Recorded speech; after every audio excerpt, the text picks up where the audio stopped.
Jesus disse para Ananias: vai, porque ele é para mim um vaso escolhido, e eu enviarei para longe aos gentios. E agora esse homem que é enviado por Deus, parece que estava tudo tranquilo, mas desde o começo do seu ministério ele enfrenta a tempestade. Ele vai ser perseguido em Damasco, ele vai ser rejeitado em Jerusalém, ele vai ser abandonado em Tarso, ele vai ser apedrejado em Listra, ele vai ser surrado em Filipos, jogado numa cadeia, ele vai ser enxotado de Tessalônica, ele vai ser escorraçado de Bereia, ele vai ser chamado de tagarela em Atenas, ele vai ser chamado de impostor em Corinto, ele vai enfrentar feras em Éfeso, ele vai ser preso em Jerusalém, ele vai ser acusado em Cesareia, ele vai enfrentar um naufrágio para Roma, ele vai ser picado por uma cobra em Malta, ele vai chegar em Roma algemado. Mas esse homem não está desesperado, esse homem não está decepcionado com Deus, esse homem não está amargurado com a vida. Ele escreve da prisão dizendo: eu quero que vocês saibam que as coisas que me aconteceram têm antes contribuído para o progresso do Evangelho. Não há acaso, não há coincidência, não há azar. Eu não sou prisioneiro de César, eu sou prisioneiro de Cristo, eu sou embaixador em cadeias. É Deus quem está no controle da minha vida. Talvez aqueles discípulos enfrentassem um outro drama, para perguntar: mestre, não te importa que pereçamos? Qual o drama? É o drama, amados irmãos, de ter a sensação de que na hora do seu aperto mais angustiante, parece que Deus está dormindo, parece que Deus está demorando demais em nos socorrer. Você já sentiu isso? Você já passou por esse drama da demora de Deus na sua vida? Deixa eu fazer uma perguntinha aqui. Quem aqui já está orando por uma causa há mais de 5 anos? Levanta a mão, por favor. Há mais de 5 anos. Várias pessoas. Você já teve a sensação às vezes de que está demorando? Irmãos, na hora que aquela tempestade estava mais vociferante, mais perigosa, Jesus estava dormindo. Naquela hora parecia que os céus estavam em silêncio para eles.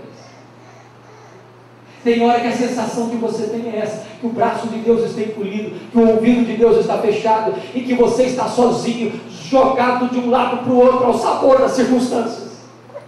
Foi a sensação de Asaf, quando ele diz lá no Salmo 73, que houve um dia na vida dele que ele entrou em crise, porque ele olhou da sua janela e viu o ímpio prosperando, o ímpio que blasfemava contra Deus, o ímpio que não levava Deus a sério, o ímpio, tudo que botava a mão dava dinheiro, ele tinha saúde, o seu corpo era até bronzeado, ele tinha amigos, ele não tinha canseira, ele não tinha preocupações, ele não tinha enfado, tudo dava certo na vida dele. E Asaf olhou para ele mesmo e disse: meu Deus, eu lavo a mão na inocência, eu purifico o meu coração, e toda manhã eu sou castigado, todo dia um problema, todo dia uma luta, todo dia um castigo, todo dia uma prova, todo dia uma tempestade. Eu vou a Deus achar que a vida do ímpio é melhor do que a minha.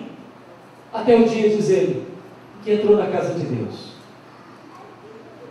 e atirou com o fim do ímpio. A única coisa que o ímpio tinha era dinheiro, só dinheiro. John Rockefeller disse que o homem mais pobre que ele conheceu é o homem que só tem dinheiro. E como ele não pode levar um centavo depois que parte desta vida, então ele é muito miserável, ele não tem nada. Quando John Rockefeller morreu, primeiro bilionário do mundo, perguntaram para o contador dele no cemitério: quanto o doutor John Rockefeller deixou? O contador respondeu: ele deixou tudo, ele não levou nem um centavo. Asaf entendeu isso: meu Deus, eu tenho o Senhor, Tu és a minha herança, Tu és o meu quinhão, nenhum outro bem eu possuo aqui na terra, nenhum outro melhor eu terei lá no céu. Aí ele diz o seguinte: ah, meu Deus, mas quando Tu acordares, o ímpio será completamente desamparado. A figura do sono de Deus, a figura de que parece que às vezes Deus está dormindo, mas só aparece Deus não dorme, Deus não cochila, Deus não toscaneja, Ele é como a sombra à sua direita, Ele nunca vai deixar você. Se você percebe que parece que está demorando, é porque Deus está preparando algo melhor e maior para a sua vida. Eu fico olhando para Marta e Maria, lá na aldeia de Betânia, mandando um recado para Jesus: está enfermo aquele a quem amas. Aí o mensageiro saiu, gastou um dia de viagem, foi onde Jesus estava. Aí Jesus disse para o mensageiro: esta enfermidade não é para a morte, é para a glória de Deus. Aí o mensageiro pegou outra viagem para casa, mais um dia. Diz o texto que Jesus demorou 2 dias onde estava. No 4º dia Jesus veio. O que tinha acontecido com Lázaro? Já estava morto e sepultado há quantos dias? Há 4 dias. A conclusão que eu chego é que exatamente no momento em que o emissário saiu da casa de Marta, o Lázaro morreu. Quando o camarada chega com a notícia: Marta, Jesus mandou dizer que essa enfermidade não é para a morte. O Lázaro já estava morto e sepultado. Não tinha sentido, não tinha propósito. Mas por que Jesus demorou até o 4º dia? É porque havia uma crença entre os rabinos que até o 4º dia, um dos milagreiros entre os homens poderia ressuscitar um morto, mas depois do 4º dia, só um milagre soberanamente de Deus podia levantar um morto da sepultura.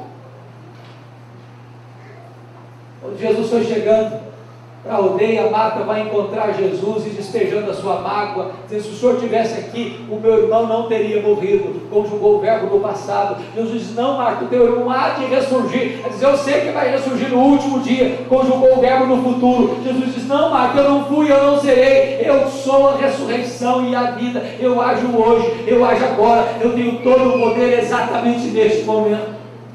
Eu quero dizer para você, querido, que se parece que Deus está demorando na sua vida, Ele não está demorando, Ele não está indiferente, Ele não está surdo, Ele não está com a mão encolhida, Ele está preparando algo melhor e maior para a sua vida. Agora note uma coisa: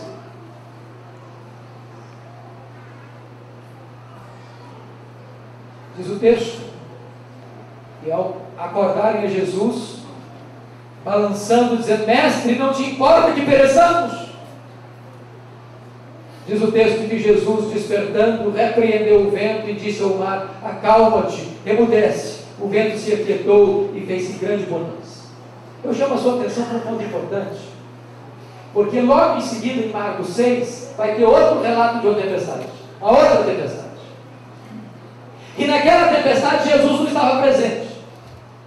Depois da multiplicação dos pães e dos peixes, a multidão queria fazer Jesus rei, e Jesus, fugindo daquela tentação, subiu ao monte para orar sozinho, despediu os discípulos, compelindo-os a entrar no barco e passar para o outro lado. Não há um centímetro deste vasto universo sem que Deus não esteja lá, governando absoluto com o seu poder maravilhoso. Mas agora o texto prossegue, capítulo 5, versículo 1 a 20, e diz o texto que agora Jesus tem poder sobre os demônios.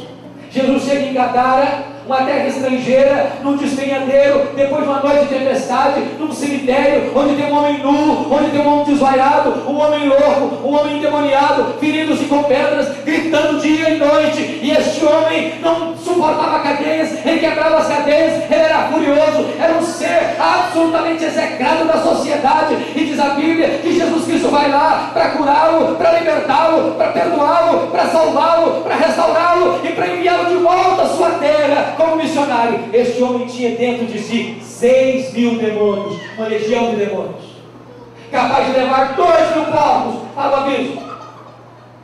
Quer dizer para você, querido, que você não precisa ter medo de demônio, você não precisa ter medo do diabo, você não precisa ter medo do inferno. A Bíblia nunca nos manda ter medo do diabo, a Bíblia nos manda ter medo de Deus e resistir o diabo, e ele fugirá de nós. É o Senhor Deus que governa a nossa vida, é o Senhor Deus que está no controle da nossa vida, e o diabo não pode tocar-nos se Deus é aquele que nos protege, se Deus é aquele que é o nosso escudo e fortaleza. Bendito seja o Senhor.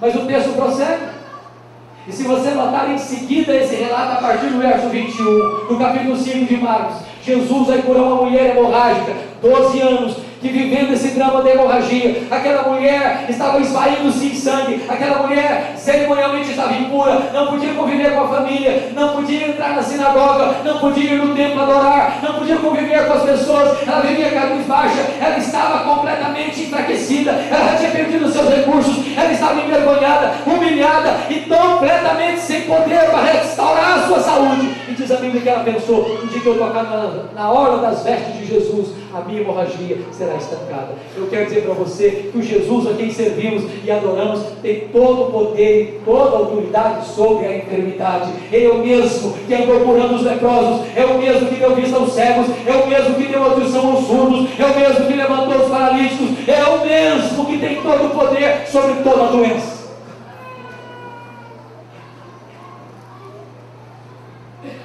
Há alguns meses eu fui fazer uma visita no hospital militar em Vitória.